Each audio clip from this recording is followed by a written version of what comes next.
I have to ask you because literally everybody I know and their grandmother is panicking who has a social media profile. Yeah. Whole thing with the CEO being like, oh my God, we're all going to be a video. Which, by the way, like I love your post the other day. You're like, guys, like we've been here for like the last few months. Like this is not new. So for everybody who's like dying for like, what do I do? What's your advice? And what do you have to say about this shift in Instagram from going from a photo sharing platform to a video platform? Okay, I want everyone to take a really deep breath because it seemed, and I get it, because I'm in the depths of social media all day, so I can see how this announcement is not actually an announcement, but I understand for those not in the depths of social media day in and day out, it feels like an announcement. And let me explain this. Social media, there's always an evolution, there's always a change. And so Instagram started, maybe it was 2010, something like that. And it was a square photo sharing app. We get to 2015, the boomerang is introduced. We get to, and I think maybe in 2015, we could post like 15-second videos. That came into play somewhere around that time. 2016, one of the biggest updates to Instagram is stories. So video comes to play in a much different and substantial way. Then we have IGTV and IG Live, I think around 2018. And then the next, in my opinion, biggest update to the app since stories is Reels, also video. So we have known since the introduction of stories in 2016, or even the ability to post a 15-second video around 2015, that video has become more and more prevalent each year. So Instagram, when they tell us they're leaning more into video, this is not old news. This is not an announcement. But what I actually really appreciate is that Instagram has really been shrouded in secrecy for so long, especially when I compare it to TikTok. TikTok has a lot, they're very much cultivating community with their creators. They do webinars. It's a very kind of like symbiotic relationship whereas with Instagram, it feels like it's just, in some dark room that no one has the key to. Literally, like it's like, it's so mysterious. Yes, exactly. So I see it as a positive that they're even just telling us something that we already know. I agree. Everyone, if you can just take it with like, just breathe for a moment and understand it's not a new announcement. It's something that we've seen all of this time.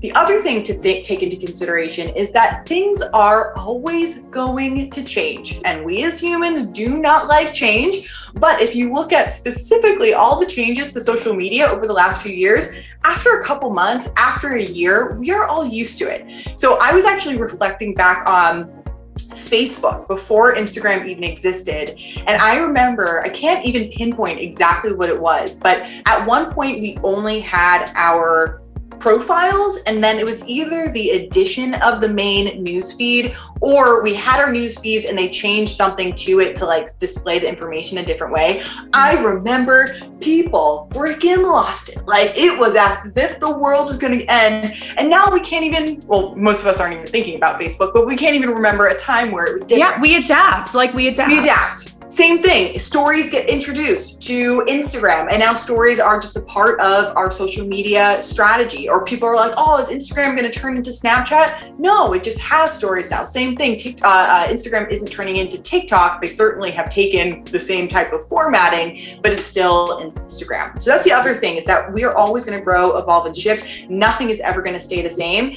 And I see like my generation are like, but I want it to stay just photos. I'm like, we're turning into our grandparents here. I feel that too. Wagging our finger in the air. So that's the other thing. And then the last thing I want to say, because I could say a lot about this, is it's around the idea of short form content. One, everyone, myself included, so I'm not like, shaking my finger, but we've all been complaining, feeling frustrated, talking about how our reach has declined year after year on Instagram. It's harder to grow, XYZ.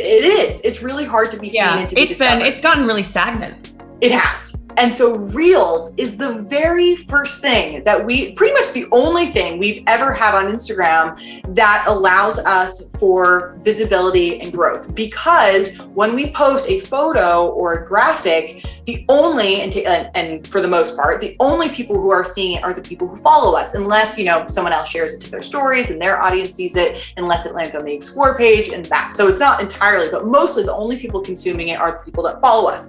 Now with Reels, the people who follow us can consume that content. And because of the dedicated feed to Reels, our Reels are also exposed to people who do not follow us. And that's the beauty of it. This is the answer to visibility and reach that we have been wanting for so long. And now I understand that video can feel really intimidating if you've never done it before, if you've never created a Reel. A lot of people, I think, jump to the conclusion that they need to have fancy editing skills. They need fancy equipment, all this stuff. You do not. You can start simply. You can embrace the suck. And the beauty of Reels is that it is probably the least scary form of video that we could dive into. Because if I told someone right now, you need to edit a 30-minute long YouTube vlog, that would be probably next to impossible for most people who've never done it before, and to learn editing software and all that. To me, that's scary. It's a project. I think it is. It's if you haven't done it before, content creation is it's a job. It's a full-time job. Yeah. Yes. And so if everyone was all of a sudden like, crap, we need to make these vlog YouTube videos, I would say, all right, this is going to be an uphill battle. But Reels are, some people have 60 seconds, some people only have 30 seconds. It's short, it's succinct. And in addition to that, we have the beauty of trends, which are serving ideas up to us on platters. So if you're a photographer, if you are a mommy blogger, if you are a dog walker, whatever it is, trends give you the context and the structure, and you just have to insert yourself into it with a really simple, couple shots here, couple shots there, and you're good to go. So it doesn't have to be super complicated. You don't have to overcomplicate it, guys. Yeah. No, you do not. So start simply, embrace the suck, understand the power of Reels, and also know you can still post photos. Photos are not going anywhere. And I think the way that Instagram is going to operate, with the exception of, I'm sure there'll be updates and changes, is kind of how it has the last year. Reels came onto the scene. People are posting way more Reels than they used to because now that's an option, but people still very much post photos and enjoy photos. And that is very much still part of the Instagram fabric. Thanks for watching, you guys. If you enjoyed this, click here to check out the full podcast episode. Click here to check out our full library of podcast episodes. And don't forget to hit subscribe so you can be the first to know when we're posting new ones. I'll see you soon.